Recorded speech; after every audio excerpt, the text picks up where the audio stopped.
Ayer platicamos en este espacio con Luis Carlos Ugalde de Integralia Consultores, quien nos advertía de un tema que ha pasado un tanto desapercibido en medio de la marea de que si la reforma judicial, que si la integración del gabinete, que si un montón de cosas que pasan todos los días en este país, y que ha sido una iniciativa que Claudia Sheinbaum, como virtual presidenta electa de este país, ha puesto sobre la mesa, que es el tratar de revertir el tema de la reelección de manera consecutiva para alcaldías y para el tema de los legisladores, es decir, diputados locales, diputados federales, senadores, evitar que se puedan reelegir de manera inmediata.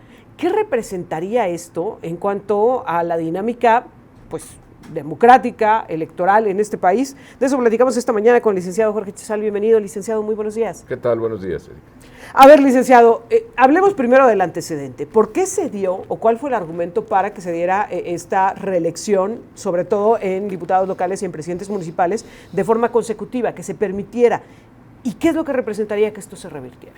Mira, cuando se toma la decisión de la reelección inmediata, porque recordemos que había reelección de alcaldes y de legisladores, es decir, podían postularse para un cargo, ejercerlo, pasar 1 o 2 periodos y volverse a postular. Tuvimos el caso de muchos presidentes municipales que fueron reelectos, no de manera consecutiva, legisladores que pues prácticamente vivían en el Palacio Legislativo porque, o algunos que cambiaban nada más de cámara o se salían un periodo y luego regresaban, etc. Entonces, cuando se plantea la iniciativa de reforma constitucional sobre reelección inmediata, se da el argumento de decir, ¿por qué no profesionalizar al Poder Legislativo? Claro. ¿Por qué no permitir que los presidentes municipales, con una dinámica más compleja que existe ahora en el desarrollo de los municipios, no nada más tengan 3 años, sino que puedan tener 6 para poder sacar adelante proyectos, programas, etcétera? Y entonces se plantea la reelección inmediata. Esa es una de las razones. La otra de las razones era una estupidez que decían de que de esa manera iban a recibir el premio si es que lo hacían bien y el castigo si es que lo hacían mal. Y lo que yo dije en aquel entonces y lo sigo diciendo ahorita, bueno, pues entonces si lo hacían mal, los castigábamos corriéndolos, pero no les pasaba nada, ¿no? Claro. O sea, entonces, pues, el daño ya estaba hecho. El daño ya estaba hecho, ¿dónde estaba el castigo, no? Pero entonces esas son las razones que se aducen en su momento para la reforma constitucional. ¿Qué tanto ha funcionado y qué tanto ha permeado esto en el sistema democrático mexicano? Yo creo que muy poco. O sea, es decir, de hecho tenemos un caso con Enrique Galindo en San Luis Potosí, que es el primer alcalde que se reelige después de que la reforma tiene ya varios años y que 2 presidentes municipales anteriormente no les había ido bien. Intentaron reelegirse y la gente les dijo que no. Y la gente les dijo que no. Entonces, lo mismo ha sucedido en otras partes en el país. El caso de los diputados federales y de los diputados locales, etcétera. Vemos también que son muy pocos los que se reeligen, porque además no tenemos, independientemente de otras razones, pero no tenemos también esa cultura de la reelección como en los Estados Unidos, por ejemplo, donde sí se da este modelo de la reelección inmediata, donde hay legisladores que duran efectivamente 20, 30 años siendo legisladores, lo van haciendo bien, se reeligen y entonces crean una verdadera carrera legislativa. Ya hoy estoy entendiendo que además, como lo importante es acabarse de titular y tener un ideal, y entonces uno puede ser hasta ministro de la Suprema Corte, porque no importa la experiencia. No se necesita mucha ¿Para ciencia? qué queremos profesionalizar legisladores? Tampoco, ¿no? Pero esa fue la finalidad inicial. Ahora, el hecho de que ahora se esté buscando eliminarlo, ¿qué repercusiones tendría? A ver, si el argumento era vamos a profesionalizar el Poder Legislativo, que bueno, podríamos debatir aquí ampliamente si se ha logrado o no se ha logrado, si el argumento era dar un poco más de tiempo a los alcaldes para poder concretar proyectos, acciones, etcétera, obras, el hecho de que ahora se pueda revertir, ¿qué representaría? Yo no creo que tuviera un gran impacto. Yo no creo que esto tuviera un gran impacto. Yo creo que es algo que se quiso hacer, se probó y como muchas otras cosas no permearon en la población y que no tendría mayor consecuencia si en este momento se quitara. Porque además ahí hay un problema, un problema con el discurso político del actual gobierno y del que sigue, que creo que es el mismo, pero que es el hecho de la reelección. O sea, es decir, cuando se da la Revolución Mexicana, el concepto de reelección era la no permanencia del gobernante. Era la no permanencia de Porfirio Díaz, no la no permanencia del como parte del sistema político, porque recordemos que después de la Constitución del 17 Hubo muchos que repitieron. hubo varios que se reeligieron. Entonces, no era tanto la no reelección como un sistema, sino que no se religiera específicamente Porfirio Díaz. Pero luego, con el discurso postrevolucionario, a partir del asesinato de Álvaro Obregón, se empezó a manejar ese concepto de la no reelección como una forma de ser del sistema político mexicano.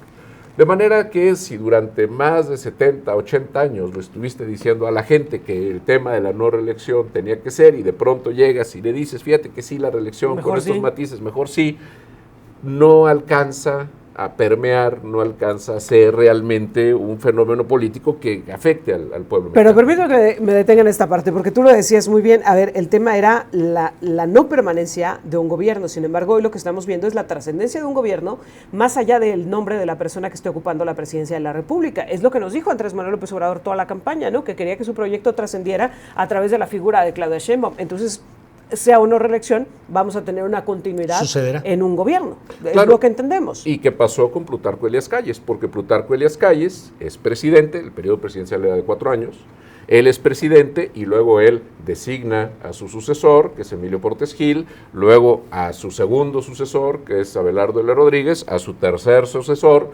que es Pascual Ortiz Rubio, a su cuarto sucesor, que era Lázaro Cárdenas, y que su primer acto de gobierno fue mandar por el presidente Calles, subirle un avión, mandarlo a los Estados Unidos y olvidarse de él. No más lo dejo ahí. Pero estamos viviendo, es decir, un fenómeno similar, ¿no? A ver, no es reelección, pero a final de cuentas sí se está manteniendo un gobierno, ¿no? Ahí está, no necesitan la reelección porque lo hicieron a través de esta evolución y de esta elección.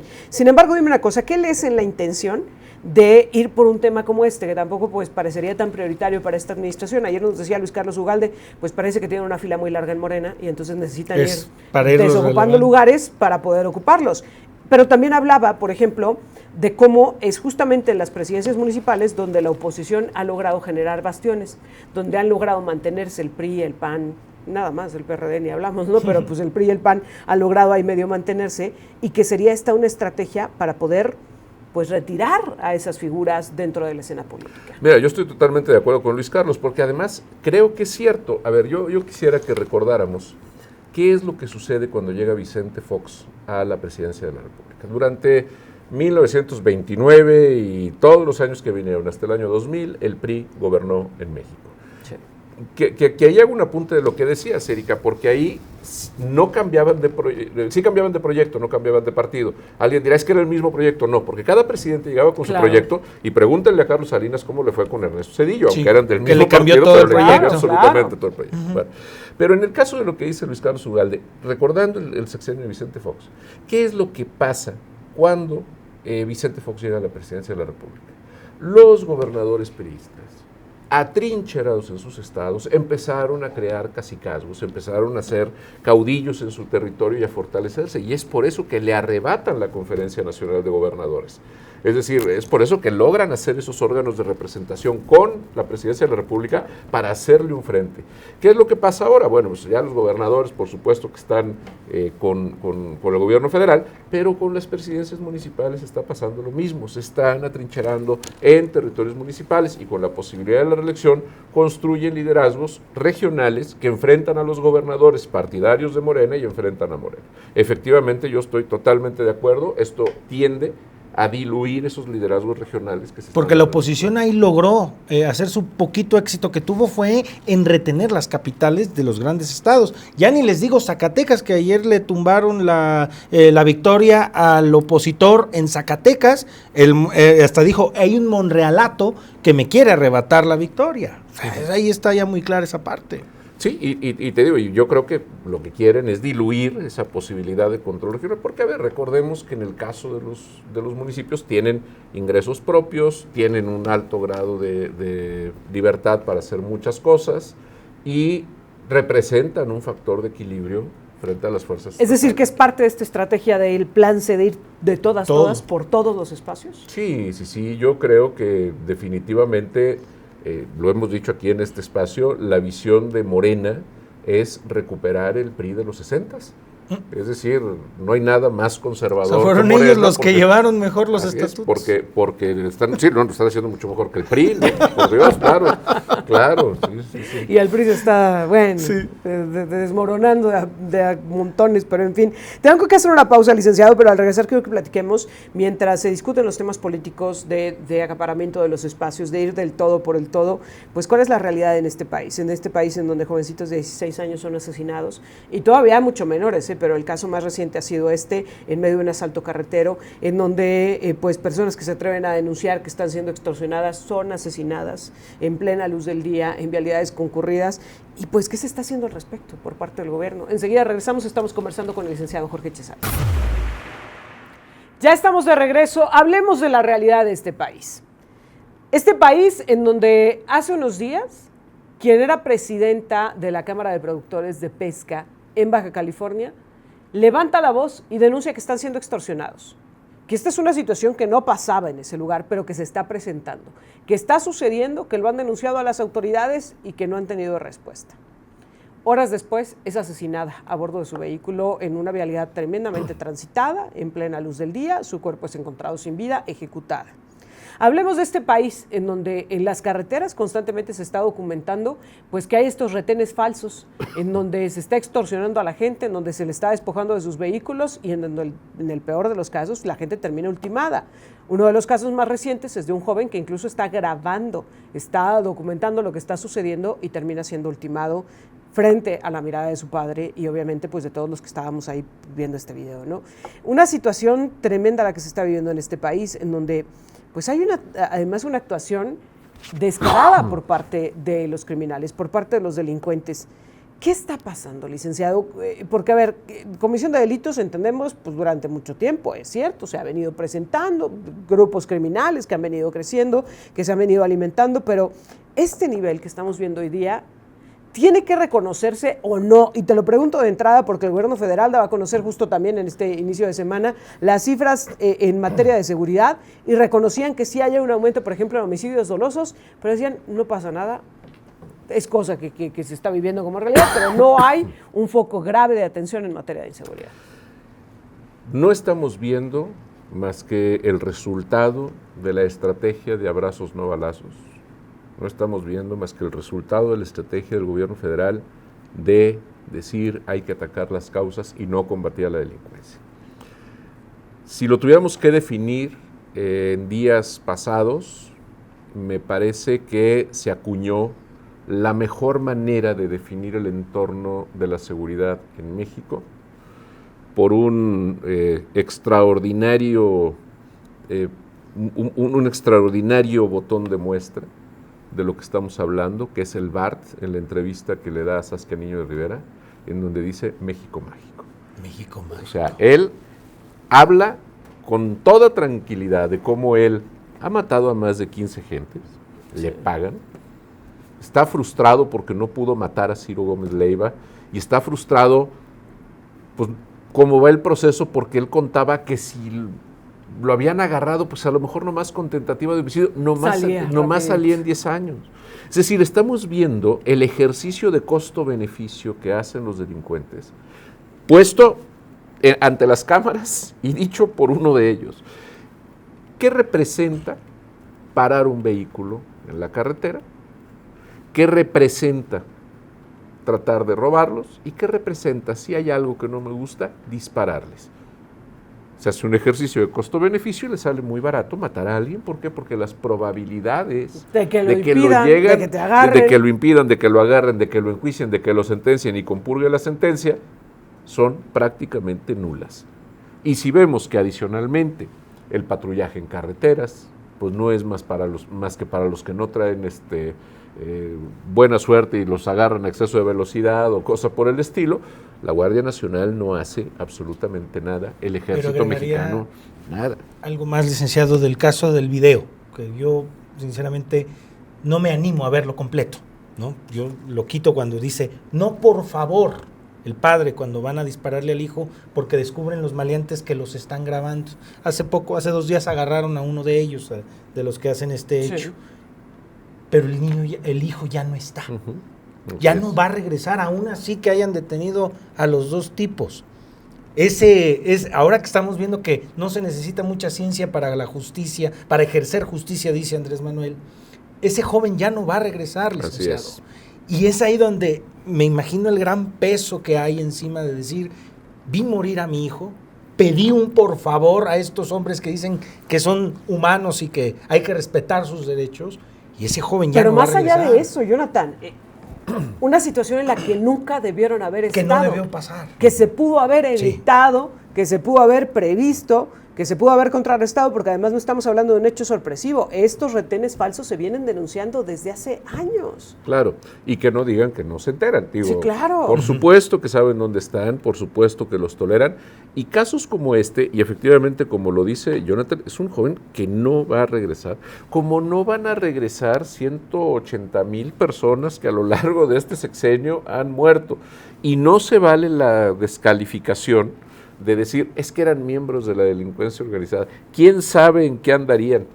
Este muchacho andaba en la carretera con su papá y estaba grabando una situación en la que se estaba cometiendo un delito tolerado por la Presidencia de la República, por la Secretaría de Seguridad Pública, por la Fiscalía General de la República y por toda la gran cadena de autoridades que no son el Poder Judicial, a quien le quieren achacar estas cosas, porque eso que vimos ahí, eso es responsabilidad del Poder Ejecutivo, completo, no tiene nada que ver el Poder Judicial. Justamente hace una semana se daba a conocer la detención de personajes que participaban justamente en uno de estos retenes falsos, y cuando se da la información en los medios de comunicación de estos sujetos que se hacían pasar por policías, a mí me consternó mucho escuchar los particulares de ellos, porque entre ellos estaba un joven de 19 años, 19 años. En la contraparte vemos pues a las víctimas, ¿no? Y lo hemos visto también porque en este último mes hemos atestiguado, los mexicanos, por lo menos 2 casos en donde menores de 15 años han sido asesinados en la vía pública a vía y a ojos de la población, en medio de situaciones que no tenían nada que ver con ellos, es decir, como víctimas colaterales de hechos delictivos. ¿Qué tendríamos que estar escuchando a estas alturas por parte del gobierno federal? Porque yo no puedo creer que esto pase y no haya reacción, y no haya siquiera una indignación compartida. ¿Qué tendría que estar detonándose dentro de quienes tienen la toma de decisiones en materia de seguridad en este país? Mira, lo que pasa es que de entrada estamos hablando de una ineficiencia partiendo desde la cabeza, que es el presidente de la República. ¿Hay indolencia? Hay una indolencia absoluta, hay una complicidad en algunos casos, porque a mí me parece que no habría otra explicación. O sea, Pero ese era Genaro García Luna, ¿no? Es lo que dice el presidente. Bueno, él era el que estaba coludido, los de ahora no. A ver, el problema que se da con la guerra contra los cárteles que hace Felipe Calderón es que la hace mal. Es decir, el mecanismo que sigue de hacer aquella lista de 25 personajes buscados y de llegar a atrapar a tal o cual y irlo tachando en el, ¿cómo se llama?, en el cartel aquel que circuló y todo, no te funciona si no tienes una estrategia que abata toda la organización. Donde ha funcionado el combate a la delincuencia organizada es donde combaten a toda la organización, no nada más a la cabeza, porque quitando la cabeza lo puedes sustituir. Entonces hay una mala estrategia por parte de Felipe Calderón. Pero por lo menos, había un equilibrio de fuerzas con las Fuerzas Armadas, con la policía, etc. Insisto, mal llevada a cabo, pero generaba un equilibrio. Pero cuando llegamos a este gobierno, en donde hay que abrazar y no disparar, en donde hay que tratar de combatir las causas y entonces dicen, vamos a tratar de educar, que les guste el deporte, que les vayan a la escuela, que aprendan a leer, que tengan valores, etcétera, ya su famosa guía moral y todo eso, pues lo único que está haciendo son delincuentes más instruidos. ¿Por qué? Porque si nosotros tenemos que las motivaciones que tiene la gente es dinero, y si te resulta un buen negocio matar a alguien, porque el riesgo que corres es menor, no importa ni la cartilla moral, ni los valores, ni la escuela, porque está por encima el dinero y la obtención de lo que son, la satisfacción de las necesidades que tienen en ese momento. Entonces, por supuesto que fue una estrategia equivocada, por supuesto que hay indolencia y por supuesto que el gobierno federal es el gran responsable que este niño haya muerto y que mueran todos los días. Y a mí me parece terrible que todos los días nos den un reporte de personas que mueren. Yo no sé si en otros países se acostumbre que tú prendas la radio, prendas la televisión, abras los periódicos y digan, muertos para hoy, tantos. O sea, me parece que es absurdo. Nos lleva a tiempos bien oscuros de la historia universal, ¿no? De la gente escuchando en la radio, pues, cuántas personas van muertas, cuántas personas van asesinadas. De pronto a mí es lo que me recuerda muchísimo. Sí, claro. A aquellas escenas. Yo quisiera penosas de la agregar historia a lo universal. que comienza el licenciado con Ciro Gómez Leiva. Hoy estamos hablando del caso de Ciro porque la camioneta estaba blindada. Ahí yo quiero hacer ese énfasis porque el propio Ciro dice, la camioneta estaba blindada y por eso estoy vivo. Incluso el propio hombre dice, fallé porque yo no sabía que traía una camioneta blindada. Y mataron al que manejaba la moto. Efectivamente. Porque siguió insistiendo, y al que no se dio cuenta que la camioneta estaba blindada. Quiero irme más allá, compañeros. Este mismo semana, dice Secretaría de Seguridad y Protección Ciudadana, han matado a 20 periodistas en el sexenio de López Obrador. Viene toda la virulencia contra los periodistas que hacen críticas y apenas ayer este hombre llamado, o bueno, le dicen Lord Molécula, va y le dice al presidente en Palacio Nacional, me gustaría, si me concede, jugar una manita de dominó, si no se puede ahí en su rancho, en Palacio. Es ese, y aún la respuesta viene, sí, te estimo mucho. Esa es la respuesta. No, pero además también las declaraciones de Claudia Sheinbaum, que justamente ayer también habla de este tema de los periodistas asesinados y dice, pero es que en otros sexenios los asesinaba el poder. No, bueno, gracias, al menos ahora no nos matan los gobernadores. Pero ¿cómo se nota esa diferencia, no? A ver, nada más hay una aclaración.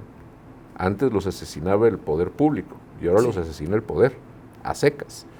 Uy. Es decir, ya no sabemos si es público o privado. ¿A quién le pertenece?